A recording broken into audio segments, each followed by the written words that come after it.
In the golden glow of a summer afternoon in July 1981, the world watched as a young woman in an ivory silk gown stepped out of a glass coach and into the annals of history.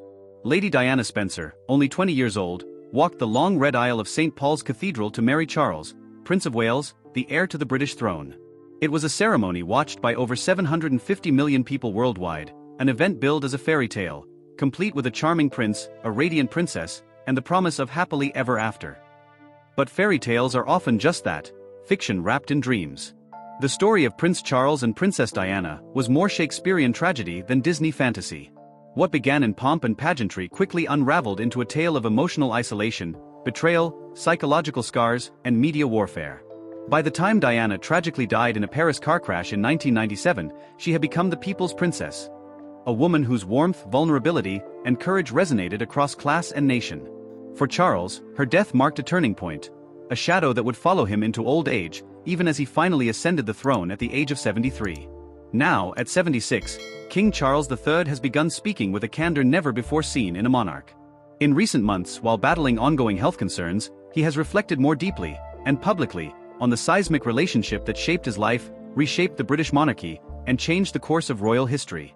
The first meeting between Charles and Diana wasn't filled with sparks and glances across candlelit dinners.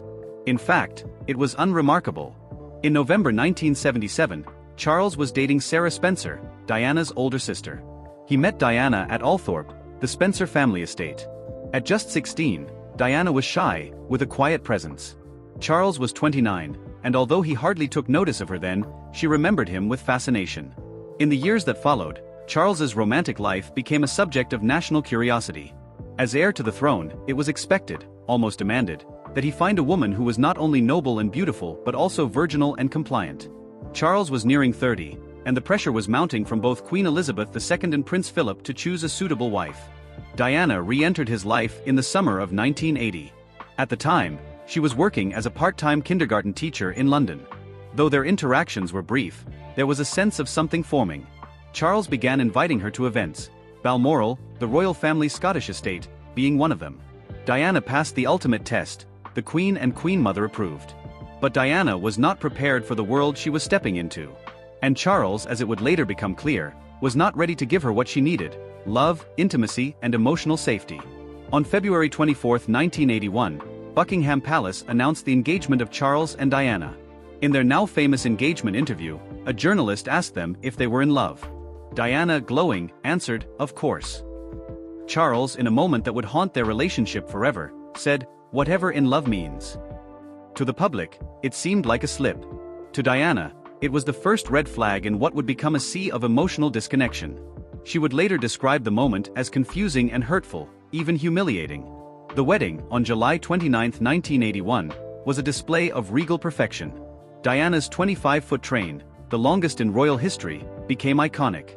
The couple exchanged vows in front of 3,500 guests and millions watching around the globe. But behind the scenes, tensions were simmering. Diana had found a bracelet Charles had made for Camilla Parker Bowles, engraved with the letters G and F, Gladys and Fred, their pet names. On the eve of her wedding, she confided in her sisters that she didn't think she could go through with it. Their response? "Your face is already on the tea towels." The honeymoon aboard the Royal Yacht Britannia and in Balmoral revealed just how ill-matched they were. Charles, a contemplative intellectual, preferred reading, painting, and long walks. Diana, still barely out of adolescence, craved connection and affection. She felt ignored and isolated. Their differences were not just emotional but also generational and spiritual. Charles had been raised in a tradition of restraint. His boarding school upbringing, combined with the rigidity of royal life, had stunted his emotional expressiveness. Diana, by contrast, wore her heart on her sleeve. She needed more than Charles was capable, or willing, to give.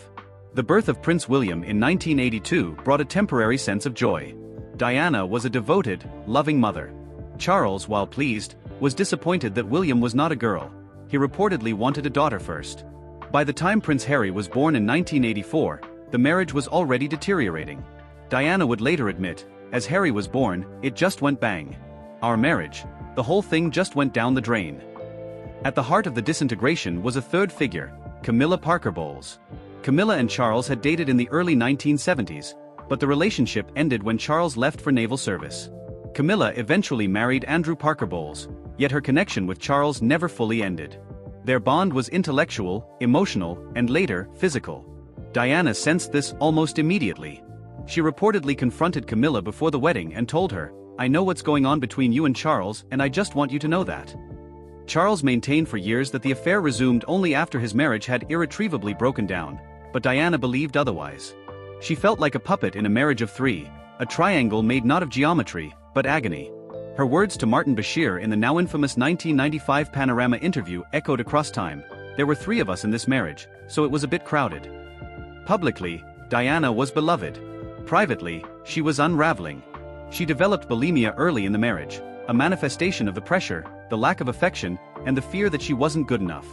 She self-harmed, suffered from panic attacks, and frequently cried in private. The palace, bound by decorum, didn't know how to handle her emotional needs. Instead of offering support, many dismissed her as unstable or overly dramatic. Charles, too, grew more distant. His continued emotional attachment to Camilla created a chasm between them. He found Diana's outbursts exhausting.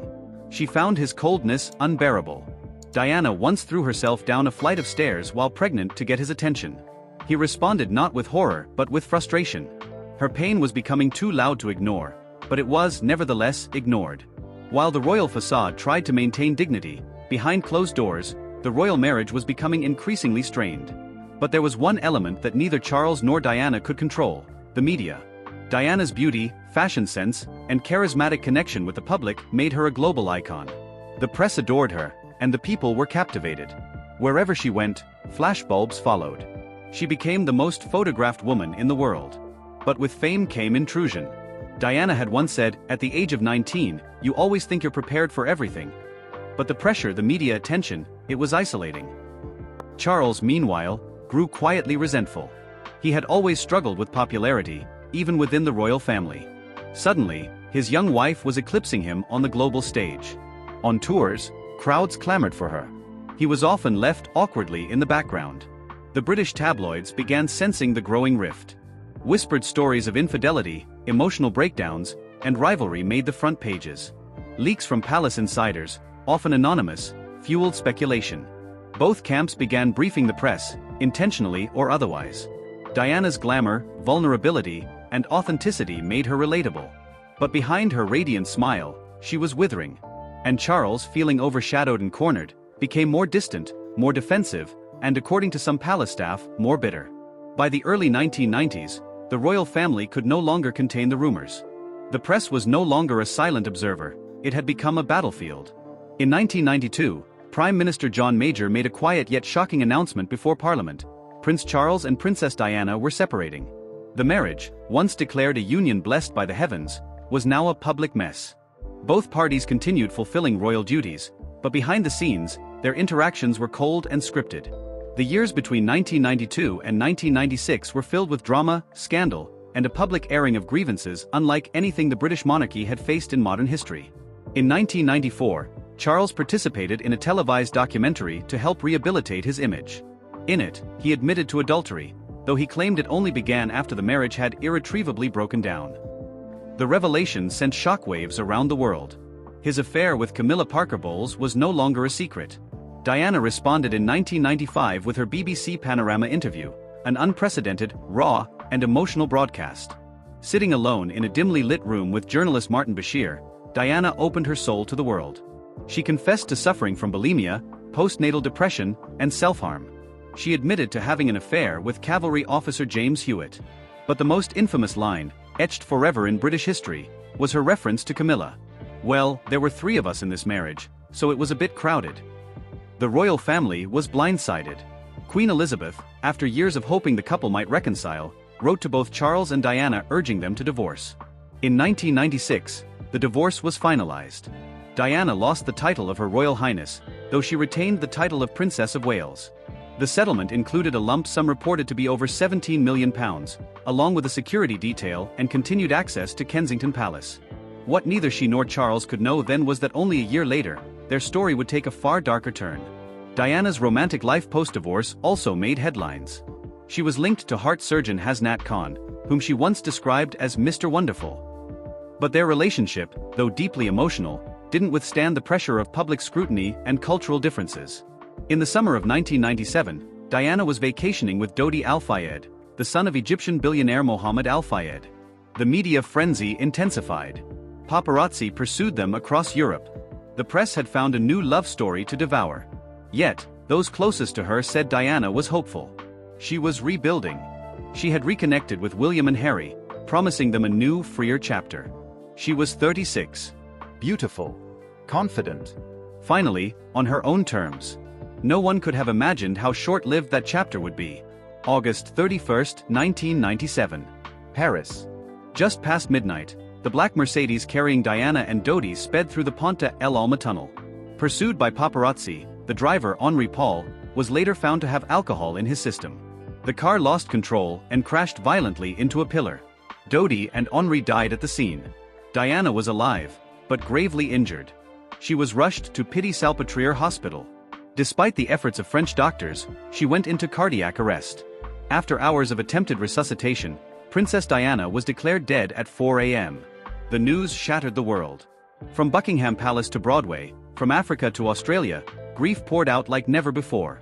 People lit candles, left flowers, and wept openly in streets. Over 1 million mourners gathered outside Kensington Palace. Elton John reworked Candle in the Wind for her funeral.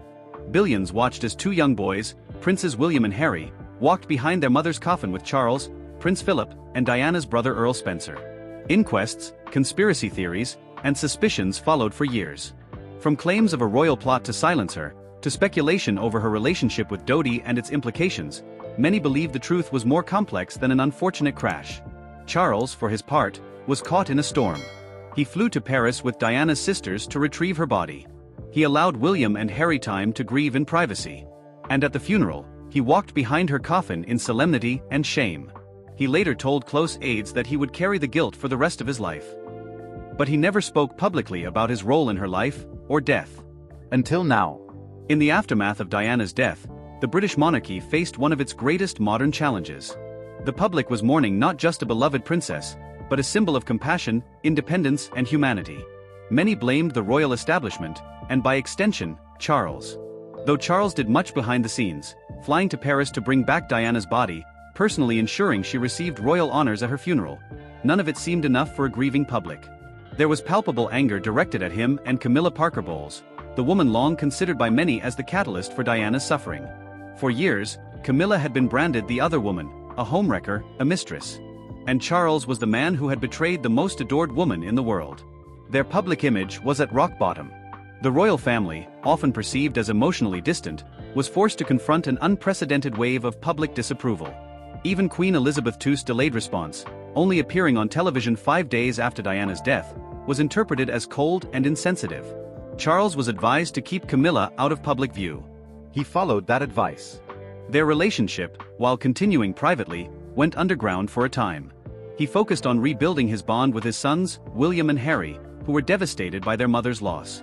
The trust between father and sons, already shaky, became strained. Diana's death had shattered more than a marriage, it had splintered a family. In private, Charles was deeply reflective. Those close to him spoke of a man wrestling with guilt, shame, and an overwhelming sense of responsibility. Some aides claimed that, for months, Charles slept little and kept photos of Diana in his private study. Still, the world moved on, and so did he. Charles waited longer than any heir in British history to assume the throne.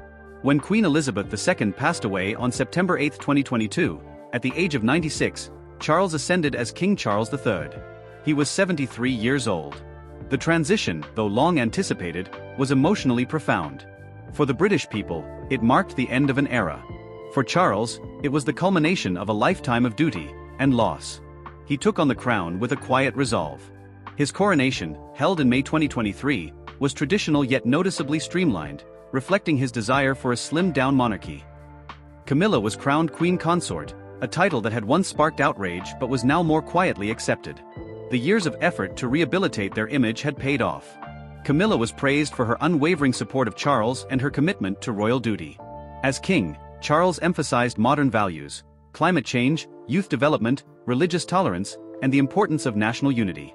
Yet privately, those closest to him said he remained haunted by his past, particularly the tragedy of Diana. In public, he rarely spoke of her. In private, it was another story. Staff at Clarence House recalled evenings where the king would request Diana's favorite classical music.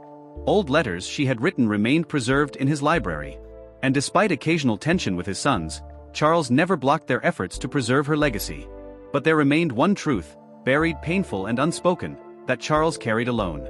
For decades, Charles maintained the royal code of silence regarding Diana. While public statements were scripted and cautious, those closest to him saw glimpses of the emotional turmoil within. He once confided to a former aide in the early 2000s, "There are regrets I will carry to the grave. Not just for what I did, but for what I didn't do." As his reign began, Charles grew increasingly introspective. The weight of legacy, duty, and age pressed heavily upon him. At 76, a cancer diagnosis in early 2024 forced him to slow down. He underwent treatment privately but remained determined to fulfill his duties. Perhaps it was this brush with mortality that changed him. In a private meeting with Prince William and Prince Harry, one that palace sources confirmed took place in late 2024 at Sandringham, Charles reportedly became emotional when speaking of Diana. "She was never given the space to breathe. We failed her. I failed her. I loved her in my way, but it was not enough." The brothers, long estranged, were said to have been moved. While no official record of the conversation exists, palace sources leaked that Charles wept openly, something few had ever seen. Later that year, in a rare and candid interview with the BBC, King Charles III addressed the topic publicly for the first time in full. "Diana was extraordinary. Her light, her pain, her compassion. None of it was ever truly understood by the institution. And yes, I bear responsibility. I was unfaithful. I was unkind. I thought I could manage both love and duty, but I failed." Then came a line that stunned the nation. "As for the night she died, I will always wonder what more I could have done.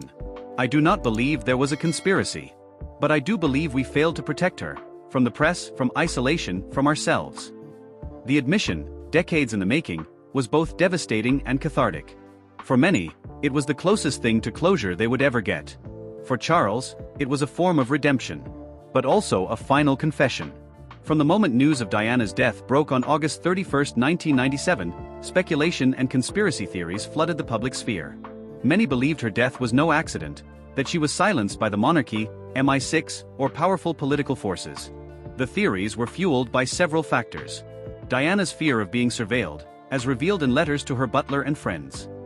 Her claim in a letter to Paul Burrell that someone was planning an accident in her car.